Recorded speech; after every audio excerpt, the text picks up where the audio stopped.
श्रीमद् भागवत महापुराण पंचम स्कंध द्वितीय अध्याय आग्नेयद्र चरित्र। इससे पिछले अध्याय में हमने प्रियव्रत चरित्र के विषय में सुना। अब आगे श्री सुखदेव जी कहते हैं, पिता प्रियव्रत के इस प्रकार तपस्या में संलग्न हो जाने पर राजा आग्नेयद्र उनकी आज्ञा का अनुसरण करते हुए जम्बूद्वीप की प्रजा का धर्मानुसार पुत्रवत पालन करने लगे। एक बार वे पितृलोक की कामना से सत्पुत्र प्राप्ति के लिए पूजा की सब सामग्री जुटाकर सुर सुंदरियों के क्रीड़ा स्थल मंदराचल की एक घाटी में गए और तपस्या में तत्पर होकर एकाग्र चित्त से प्रजापतियों के पति श्री ब्रह्मा जी की आराधना करने लगे। आदिदेव भगवान ब्रह्मा जी ने उनकी अभिलाषा जान ली, अतः अपनी सभा की गायिका पूर्व चित्ती नाम की अप्सरा को उनके पास भेज दिया। आग्नेयद्र जी के आश्रम के पास एक अति रमणीय उपवन था। वह अप्सरा उसी में विचरने लगी।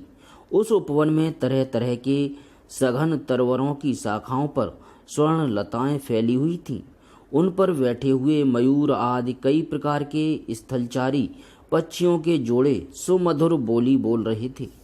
उनकी सडज आदि स्वर युक्त ध्वनि सुनकर सचेत हुए जलकुक्कुट, कारंडव एवं कलहंस आदि जलपक्षी भांति भांति से कूजने लगते थे।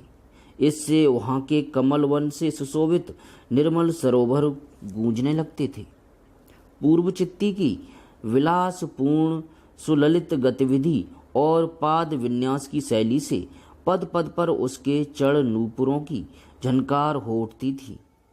उसकी मनोहर ध्वनि सुनकर राजकुमार आग्नेयद्र ने समाधि योग द्वारा मूंदे हुए अपने कमल कली के समान सुंदर नेत्रों को कुछ कुछ खोलकर देखा तो पास ही उन्हें वह अप्सरा दिखाई दी। वह भ्रमरी के समान एक एक फूल के पास जाकर उसे सूंघती थी तथा देवता और मनुष्यों के मन और नयनों को आह्लादित करने वाली अपनी विलासपूर्ण गति, क्रीड़ा चापल्य, लज्जा एवं विनय युक्त चितवन, सुमधुर वाणी तथा मनोहर अंगाव यवों से पुरुषों के हृदय में कामदेव के प्रवेश के लिए द्वार सा बना देती थी। जब वह हंस हंसकर बोलने लगती तब ऐसा प्रतीत होता मानो उसके मुख से अमृतमय मादक मधु झर रहा है। उसके निश्वास के गंध से मदान्ध होकर भंवरे उसके मुख कमल को घेर लेते।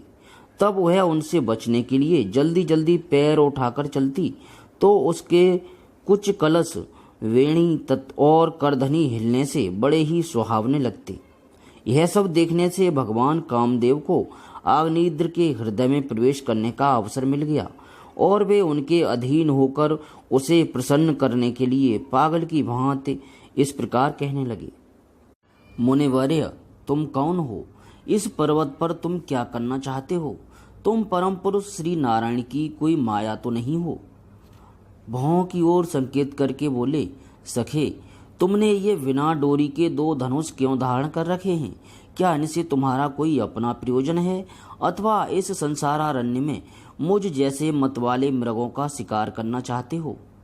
कटाक्षों को लक्ष्य करके बोले, तुम्हारे ये दो बाण तो बड़े सुंदर और पैने हैं। अहो, इनके कमल दल के पंख हैं, देखने में बड़े शांत हैं और हैं भी पंखहीन।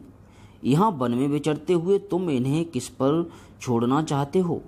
यहाँ तुम्हारा कोई सामना करने वाला नहीं दिखाई देता।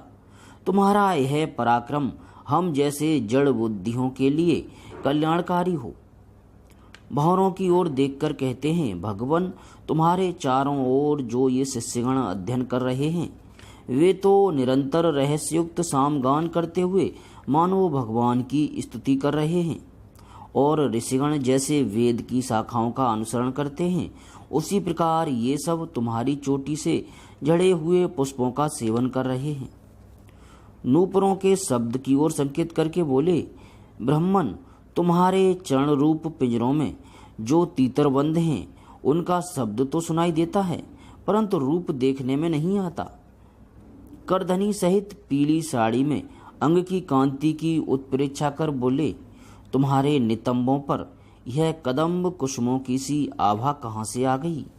इनके ऊपर जो अंगारों का मंडल सा भी दिखाई देता है, किंतु तुम्हारा वल्कल वस्त्र कहाँ है?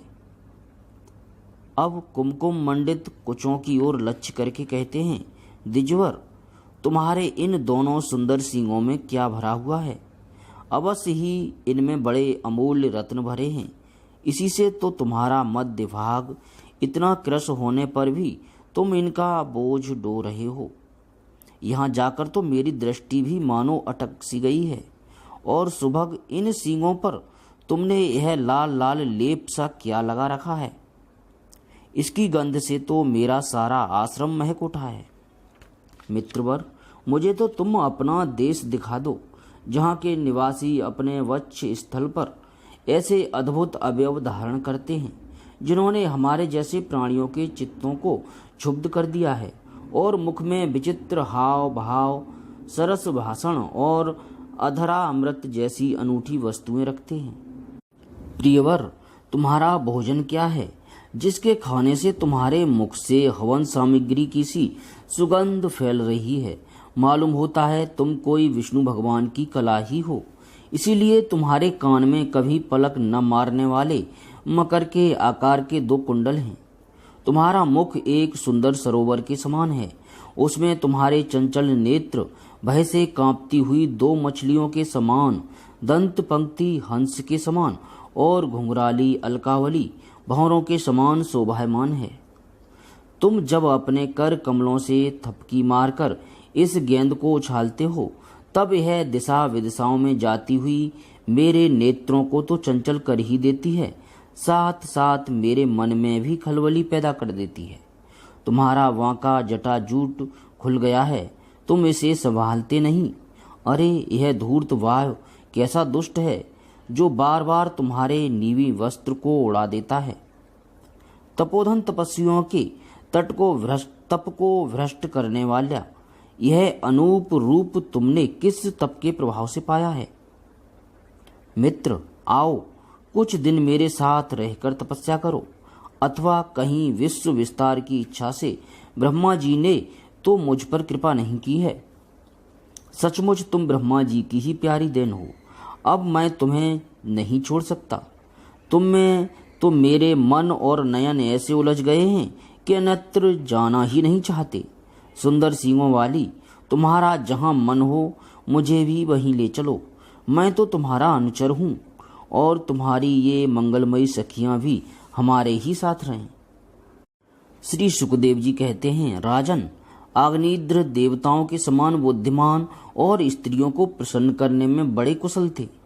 उन्होंने इसी प्रकार की रत्य चातुर्यमयी मीठी मीठी बातों से उस अप्सरा को प्रसन्न कर लिया।